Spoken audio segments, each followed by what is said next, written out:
Guys आज के इस वीडियो लेक्चर में हम बात करेंगे जो आज आपका टेस्ट हुआ था उसके बारे में। यहाँ पर मतलब कोई टॉपिक के बारे में बात नहीं होगी अलग से।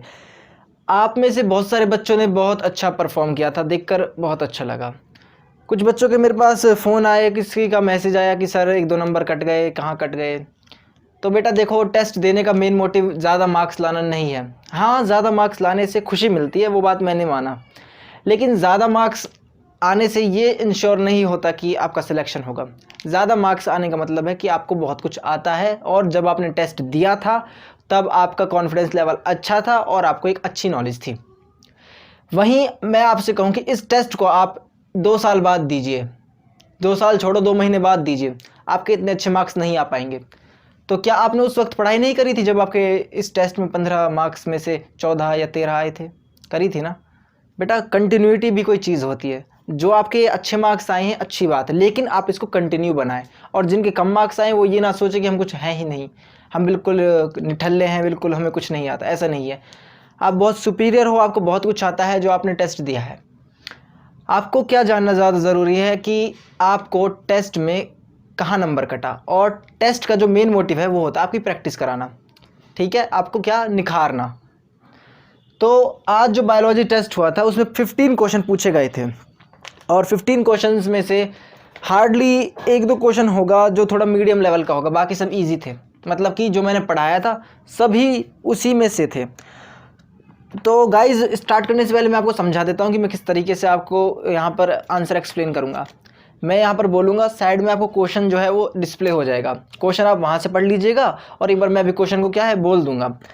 तो गाइज फर्स्ट क्वेश्चन था कि cells were discovered by Robert Hooke. मतलब कि the cells discovered by Robert Hooke were, जो सेल्स रॉबर्ट हुक ने डिस्कवर करे थे वो कैसी सेल्स थी, मतलब वो कोशिका कैसी थी। Option A living, B dead, C bacteria, D amoeba. इसका सीधा आंसर है डेड सेल्स। जो सेल्स रॉबर्ट हुक ने डिस्कवर करी थी वो कैसी सेल्स थी? डेड सेल्स थी। और यहाँ पर जो लिविंग सेल्स थी वो किसने डिस्कवर करी थी? वो करी थी बेटा एंटन वन लेeuwenhoek ने। बाकी एंटन वन लेeuwenhoek ने जो लिविंग सेल्स डिस्कवर करी थी वो बैक्टीरियल सेल्स थी। कौन सी सेल्स थी? Bacterial cells. ये टफ क्वेश्चन बन सकता है अगर कोई पूछे तो, इससे फालतू नहीं बनेगा। अच्छा, जो दूसरा क्वेश्चन है यहाँ पर डिस्प्ले हो रहा होगा वो है which is the smallest cell in the world. दुनिया की सबसे छोटी कोशिका कौन सी है? इसका सीधा आंसर आएगा माइकोप्लाज्मा। माइकोप्लाज्मा, माइकोप्लाज्मा क्या होता है? बैक्टीरियल सेल्स होती हैं। इनको शॉर्ट में PPLO, pleuro pneumonia like organism भी कहते हैं। और ये बैक्टीरियल सेल्स होती हैं, इन्फेक्शियस होती हैं, बीमारियां करती हैं। ठीक है। बाकी कुछ बच्चे मेरे से कह रहे थे सर ह्यूमंस में सबसे छोटी सेल RBC है, रेड ब्लड सेल्स हैं। उनका आंसर बेटा ठीक है, अपनी जगह पर वो भी ठीक है, पर in the terms of volume.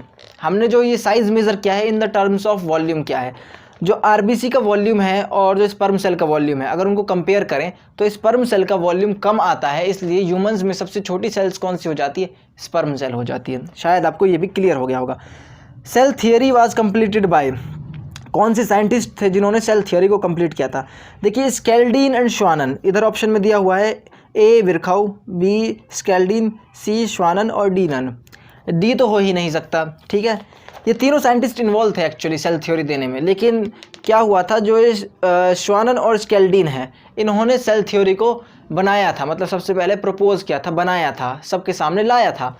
पर इसमें एक कमी थी कि भाई आप ये बताएं कि जो सेल्स के बारे में आप बात कर रहे हो, इन्होंने क्या कहा था कि जितने भी लिविंग ऑर्गेनिज्म है वो सेल्स से मिलकर बने होते हैं, चाहे वो सिंगल ऑर्गेनिज्म हो, सिंगल सेल ऑर्गेनिज्म हो या फिर वो मल्टी सेलुलर ऑर्गेनिज्म हो, तो वो किससे बना होता है? वो सेल से मिलकर बना होता है। और जीवन को जीने के लिए, मतलब जीवन की जो आरंभ है वो किससे हो रहा है? वो सेल से हो रहा है। इनका कहने का मतलब ये था, लेकिन ये एक्सप्लेन नहीं कर पाए कि ये सेल्स कहाँ से आई हैं। इसको एक्सप्लेन किया था रुडल्फ विरकोव ने। इनका पूरा नाम है रुडल्फ विरकोव। इन्होंने क्या कहा था कि जो सेल्स हैं ये पुरानी सेल से आ रही हैं। सेल्स कहाँ से आ रही हैं? पुरानी सेल से, यानी कि सेल डिवाइड होकर आ रही हैं। इन्होंने डिवीज़न का प्रॉपर तो नहीं बताया था, लेकिन इन्होंने ये कह दिया था कि जो नई सेल्स आ रही हैं ये पुरानी सेल से मिलकर बनी है, मतलब कि पुरानी सेल्स ने इनको जन्म दिया है। जैसे कि एक चेन हो जाती है, मेरे फादर के डैड वो कौन होंगे? ग्रैंडफादर होंगे मेरे। तो कैसे हम पैदा कैसे हो रहे हैं? सबसे पहले मेरे ग्रैंडफादर आए, उनके बाद कौन आए, मेरे फादर, उनके बाद मैं, मतलब कि हम प्रीवियस से जनरेट हो रहे हैं ना, मतलब पहले वाले से हम पैदा हो रहे हैं। तो उसी तरह यहाँ पर इनका भी लॉजिक फिट हो गया, तो इसमें आंसर चला जाएगा विरकाउ। क्वेश्चन नंबर 4 है, fungi have cell wall made of. Fungi के पास किस तरीके की सेल वॉल होती है, ये किस चीज़ से बनी होती है? इसका सीधा आंसर आ जाएगा काइटिन। इसका आंसर क्या आ जाएगा, काइटिन। देखिए लाइजोजाइम तो एक एंजाइम है। लाइजोजाइम क्या है, एक एंजाइम है जो बैक्टीरियल सेल वॉल को तोड़ने में काम आता है। इसका ऑप्शन दे रखा है बी, पेप्टाइडोग्लाइकन। ये तो बेटा बैक्टीरिया के अंदर सेल वॉल जो होती है उसका क्या है, ये केमिकल नेम है। पेप्टाइडोग्लाइकन क्या है, केमिकल नेम है किस चीज़ का, जो सेल वॉल बैक्टीरिया की बनी होती है उसका। बाकी काइटिन जो है ये फंगी की सेल वॉल में प्रेजेंट होता है। काइटिन से फंगी की सेल वॉल बनी होती है, तो करेक्ट आंसर आ जाएगा काइटिन। आई थिंक आपको समझ आ रहा होगा। अब आ जाते हैं क्वेश्चन नंबर 5 की तरफ। Plant cell is covered by a rigid structure which is cell wall. देखिए यहाँ पर एक डेफिनेशन भी बन गई सेल वॉल की। सेल वॉल क्या है, एक रिजिड स्ट्रक्चर है जिसने प्लांट सेल को क्या है, घेरे हुआ है। मतलब कि ये वो ठोस पदार्थ है जिसने प्लांट सेल को चारों तरफ से कवर किया हुआ है। इट इज़ मेड ऑफ, किस चीज़ से बनी हुई होती है? Option A cellulose, B chitin, C peptidoglycan, या फिर D all of the above. देखो डी तो हो ही नहीं सकता, सी भी नहीं हो सकता, पेप्टाइडोग्लाइकन तो हमें बैक्टीरिया में देखने को मिलेगा, काइटिन हमें फंगी में देखने को मिलेगा। प्रीवियस क्वेश्चन हमने भी करा था। इसका आंसर आ जाएगा सेलुलोज। इसका आंसर आ जाएगा cellulose. Question number 6, cell membrane is made up of. Cell membrane किससे बनी हुई होती है? इसमें बेटा आपको बिल्कुल नहीं सोचना कि सेल मेम्ब्रेन किससे बनी होती है, सीधा जहाँ प्रोटीन एंड लिपिड वो इसका करेक्ट आंसर है, क्योंकि दोनों मिलकर ही क्या करती है, सेल मेम्ब्रेन का कोशिका झिल्ली का निर्माण करती हैं। ठीक है, मतलब इसमें आंसर आ जाएगा सी, बोथ प्रोटीन एंड लिपिड। याद रखना प्रोटीन एंड लिपिड से बनी होती है सेल मेम्ब्रेन। उसके बाद 7वां question, a cell is put into a solution after some time it is observed that it is shrinked, the solution is probably. देखिए हमने एक सेल ली, इधर क्वेश्चन में कंडीशन क्या है, एक हमने कोशिका ली, एक सेल ली, उसको हमने एक सॉल्यूशन में डाल दिया। उस सॉल्यूशन में डालने के बाद कुछ टाइम बाद हमने ऑब्जर्व किया कि वो सेल सिकुड़ चुकी है। उसमें कौन सी प्रोसेस हो गई, प्लाज्मोलाइसिस। आज एक बच्ची ने मेरे से क्वेश्चन पूछा था कि सर प्लाज्मोलाइसिस क्या होता है। बेटा प्लाज्मोलाइसिस हमें हाइपरटोनिक सॉल्यूशन में देखने को मिलता है, तो यहाँ पर भी सेम केस है। देखो क्वेश्चन भी है ये, हाइपरटोनिक सॉल्यूशन में हमने सेल को रखा, वो सेल क्या हो गई, पिचक गई वो सेल, उसमें से वाटर क्या है, लूज हो गया। इस प्रोसेस को प्लाज्मोलाइसिस बोल दिया। अब जो प्लाज्मोलाइसिस हुआ है ये क्यों हुआ है, क्योंकि बेटा यहाँ पर सॉल्यूशन कौन सा होना चाहिए, प्लाज्मोलाइसिस के लिए हाइपरटोनिक सॉल्यूशन होना चाहिए। अगर सेल वाटर लूज कर दे तो वो हाइपरटोनिक सॉल्यूशन होगा, अगर सेल वाटर गेन कर ले मतलब सेल वाटर ले ले और वो मोटी हो जाए तो वो हाइपोटोनिक सॉल्यूशन होगा, और अगर सेल के अंदर कोई चेंज ना आए तो वो आइसोटोनिक सॉल्यूशन होगा। तो यहाँ पर करेक्ट आंसर आ जाएगा ए, हाइपरटोनिक सॉल्यूशन। ठीक है, बाकी क्वेश्चन नंबर 8, न्यूक्लियस इज केंद्रक है option a single membrane bound. Single membrane तो नहीं होती ना न्यूक्लियस पे, न्यूक्लियस बोला है, न्यूक्लियोइड नहीं बोला, और न्यूक्लियोइड पे तो कोई मेम्ब्रेन ही नहीं होती। बी डबल मेम्ब्रेन बाउंडेड, हाँ करेक्ट है, बी आंसर से करेक्ट है। लेकिन सी पढ़िए, double membrane bounded with outer membrane have pores. Double membrane double झिल्ली बाउंड है, लेकिन बाहरी झिल्ली पर क्या है, छेद हैं, पोर्स हैं, तो इसका करेक्ट आंसर सी बन जाएगा। और D none of the above, इससे तो कोई मतलब ही नहीं है। इसका करेक्ट आंसर क्या बनेगा, सी, डबल मेम्ब्रेन बाउंड। न्यूक्लियस कैसा होता है, डबल मेम्ब्रेन बाउंड होता है, और इस पर इसकी जो आउटर मेम्ब्रेन होती है उस पर पोर्स होते हैं, और वहाँ पर किसका एसोसिएशन देखने को मिलता है, एंडोप्लाज्मिक रेटिकुलम का। ठीक है, बाकी 9th question, nucleoid is a characteristic of. Nucleoid एक विशेषता है किसकी, यूकैरियोट्स, मतलब कि एडवांस सेल्स जो होते हैं यूकैरियोट्स, उनकी तो नहीं है, उनके अंदर तो न्यूक्लियस मिलता है। बी प्रोकैरियोट्स, इसका करेक्ट आंसर है बी प्रोकैरियोट्स, क्योंकि साइटोप्लाज्म की कोई कैरेक्टरिस्टिक नहीं है ये, और ना ही एनिमल्स की है, ये कैरेक्टरिस्टिक है प्रोकैरियोट्स की। प्राचीन जो सेल्स थी उनकी कैरेक्टरिस्टिक है न्यूक्लियोइड। न्यूक्लियोइड क्या होता है, फैला हुआ डीएनए होता है किसके अंदर, बैक्टीरिया के अंदर। अब क्वेश्चन आ जाता है 10वां, cell membrane biogenesis is done by. जो ये सेल मेम्ब्रेन बायोजेनेसिस है, यानी कि सेल मेम्ब्रेन है, सेल मेम्ब्रेन जब रप्चर हो जाती है, उसमें कुछ डैमेज आता है, जब सेल मेम्ब्रेन में कुछ डैमेज आता है तो सेल क्या करेगी, उसको रिपेयर करेगी। अब रिपेयर किसकी हेल्प से करेगी, वो करेगी बेटा कुछ पार्टिकल्स की हेल्प से, कुछ ऑर्गेनिक सब्सटेंसेस की हेल्प से। वो ऑर्गेनिक सब्सटेंसेस कौन से हैं, वो है बेटा आपके लिपिड, फैट और प्रोटीन। इनसे मिलकर सेल वॉल मतलब सेल मेम्ब्रेन बनेगी। लिपिड्स एंड प्रोटीन्स, मेनली क्या है, लिपिड्स एंड प्रोटीन्स। ठीक है, तो इन चीज़ों को कौन बनाता है? एंडोप्लाज्मिक रेटिकुलम बनाता है। आपने ये क्वेश्चन मेरे हिसाब से गलत नहीं किया होगा बहुत सारे बच्चों ने। तो सेल मेम्ब्रेन बायोजेनेसिस किस वजह से होती है? ये होती है एंडोप्लाज्मिक रेटिकुलम। कौन से ऑर्गेनेल से होती है? Endoplasmic reticulum. बाकी ऑप्शन बी साइटोप्लाज्म, सी न्यूक्लियस, डी राइबोसोम नहीं, ये होगी एंडोप्लाज्मिक रेटिकुलम से। एंडोप्लाज्मिक रेटिकुलम के दो पार्ट, स्मूथ एंडोप्लाज्मिक रेटिकुलम और रफ एंडोप्लाज्मिक रेटिकुलम। सपाट द्रव्यजालिका और खुरदरी द्रव्यजालिका। ठीक है, जो खुरदरी वाली होगी, रफ वाली होगी, वो प्रोटीन बनाएगी। जो स्मूथ वाली होगी वो क्या बनाएगी? वो बनाएगी लिपिड्स। तो प्रोटीन उधर से आया, लिपिड इधर से आया, मिलकर क्या बना दिया? Cell membrane. और सेल मेम्ब्रेन में क्या प्रेजेंट होता है बेटा? मैंने बताया था किस चीज़ से मिलकर बनी होती है cell membrane? Protein and lipid से। आई थिंक क्लियर हो गया होगा। Protein factory of the cell is, protein कौन बनाता है सेल के अंदर? राइबोसोम। राइबोसोम क्या बेटा? Protein factory of the cell. Ribosome protein कौन बनाता है? राइबोसोम बनाता है। और कहाँ पर बनाता है प्रोटीन? ये बेटा इसमें क्या होता है? एक प्रोसेस होती है ट्रांसलेशन। क्या होती है? ट्रांसलेशन। उसके थ्रू क्या बनता है? प्रोटीन बनता है। आपसे पूछ सकता है प्रोटीन कौन सी प्रोसेस के थ्रू बनता है? वो बनता है ट्रांसलेशन के थ्रू, और उधर राइबोसोम का इन्वॉल्वमेंट होता है। चलिए वो चीज़ छोड़िए, बेसिक आंसर यहाँ पर राइबोसोम है। माइटोकॉन्ड्रिया को power house of the cell बोलते हैं, लाइसोसोम को सुसाइडल बैग बोलते हैं। नन, डी इसमें नन है, नहीं ये नहीं आएगा। इसका करेक्ट आंसर है ए राइबोसोम। और इनको डिस्कवर किसने किया था?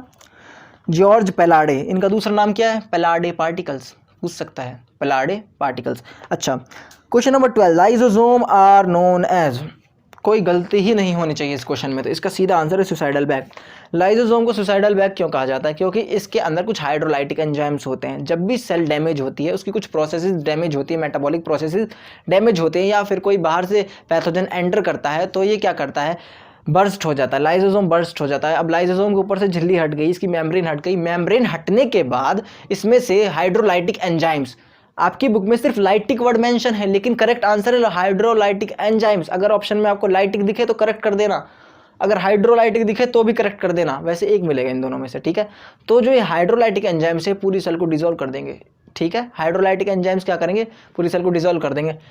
अच्छा, और क्या रीज़न हो सकता है कि हम लाइसोजाइम को एक्टिवेट कर दें? वो हो सकता है बेटा यूवी रेज। यूवी रेज सुना? Ultraviolet rays. अगर उनका हम इनके ऊपर डालें, अल्ट्रावायलेट रेज को हम एक सेल के ऊपर डालें, और वो सेल अपने आप डैमेज हो जाएगी, खत्म हो जाएगी। वो सेल डैमेज खत्म क्यों होगी? क्योंकि उसका जो लाइसोसोम है वो एक्टिव हो जाएगा, वो बर्स्ट हो जाएगा। ठीक है, और लाइसोसोम कई तरह के होते हैं। प्राइमरी लाइसोसोम अलग होता है, सेकेंडरी अलग होता है, टर्शरी अलग होता है, क्वाटर्नरी अलग होता है। ये आप हायर क्लासेस में पढ़ेंगे, 11th में भी नहीं आता ये तो। पर इस सुसाइडल बैग वाला आपको आना चाहिए, इसको सुसाइडल बैग कहते हैं। Who discovered Golgi body? Golgi body को क्या कहते हैं? गोल्जी बॉडी को किसने डिस्कवर करा? इसका आंसर है कमीलो गोल्जी। एक साइंटिस्ट हुए कमीलो गोल्जी, उन्होंने गोल्जी बॉडी को डिस्कवर करा। ठीक है, और गोल्जी बॉडी का दूसरा नाम होता है आइडियोसोम। क्या होता है? आइडियोसोम, या फिर गोल्जी अपैरेटस, गोल्जी काय। और जो ये लाइसोसोम है इसको हिंदी में लयन काय बोलते हैं। सॉरी मैंने बताया नहीं था बच्चों को, लयन काय। ठीक है, क्या बोलते हैं? लयन काय। अब क्वेश्चन नंबर आ जाता है हमारा 14, leucoplast are dash in colour. Leucoplast का कलर कैसा होता है? कोई मुझे बताएगा? इनका कलर होता है बेटा वाइट, और यही इसका इंपॉर्टेंट क्वेश्चन है। ल्यूकोप्लास्ट का कलर पूछ सकता है इसमें से, बहुत इंपॉर्टेंट है। कैसा कलर होता है? वाइट। क्योंकि देखिए ब्लू कलर तो होता ही नहीं है, ब्लैक भी नहीं होता, ग्रीन क्लोरोप्लास्ट का होता है, डी वाइट, वाइट होता है ल्यूकोप्लास्ट का कलर। ठीक है, बाकी मैक्सिमम वॉल्यूम इज ऑक्यूपाइड, मतलब कि सेल की मैक्सिमम वॉल्यूम कौन ऑक्यूपाई करता है, कौन घेरे हुए होता है? ऑप्शन ए सेंट्रल वैक्यूल। हाँ, सेंट्रल वैक्यूल इसका करेक्ट आंसर है। चलो और भी पढ़ लेते हैं। जो यूनिसेलुलर ऑर्गेनिज्म है, आपसे क्वेश्चन पता क्या पूछेगा?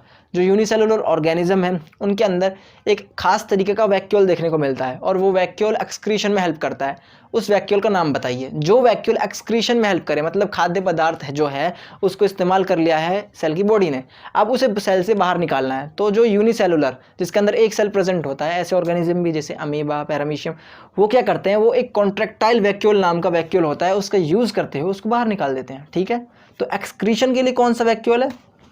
Contractile vacuole. और फूड को स्टोर करने के लिए तो सेंट्रल वैक्यूल भी बोल सकते हो, और फूड वैक्यूल भी, पर जो ज़्यादा करेक्ट आंसर है वो, मतलब कि फूड को इकट्ठा करना है तो उसको फूड वैक्यूल बोल दिया, और जो मेन वैक्यूल है उसको सेंट्रल वैक्यूल बोल दिया। ठीक है, बाकी इसमें डी ऑप्शन जीन्स और राइबोसोम्स ये नहीं बनेगा। राइबोसोम्स तो प्रोटीन फैक्ट्री, और जीन क्या बनाता है? ये भी प्रोटीन कोड करता है। जीन क्या करता है? प्रोटीन कोड करता है। ये डीएनए का छोटा सा सेगमेंट होता है जीन। आई थिंक आपको क्लियर हो गया होगा मैंने जो एक्सप्लेन करा, और आप अच्छे से पढ़ाई करते रहिए। 1-2 नंबर आपके कम ज़्यादा आ जाएँ तो ज़्यादा खुश या दुखी मत होइए, कॉन्फिडेंस अपना गिरने मत दीजिए, अच्छी तरह पढ़ाई करते रहिए। कोई डाउट हो तो ज़रूर पूछ लीजिएगा और आई थिंक आपको क्लियर हो गया होगा। बाकी टेस्ट ऐसे ही आपका टेस्ट ऐसे ही लिया जाएगा और आपसे क्वेश्चन पूछते रहेंगे हम भी। तब तक के लिए आप अपना ध्यान रखिए और वीडियोस को गौर से देखिए, क्योंकि उधर एक एक चीज़ बताई गई है। और वीडियो देखने के बाद बुक ज़रूर रीड कीजिए, ठीक है। बाकी कुछ बच्चों को लगता है मैं बहुत तेज़ पढ़ा रहा हूँ या फिर मैं बहुत धीरे पढ़ा रहा हूँ, ऐसा कुछ नहीं है। स्पीड नॉर्मल ही है और आपको समझ आ रहा है, ये ज़्यादा इंपॉर्टेंट है, ठीक है। अगर समझ नहीं आ रहा तो बात कीजिएगा, आई थिंक आपको समझ आ रहा होगा।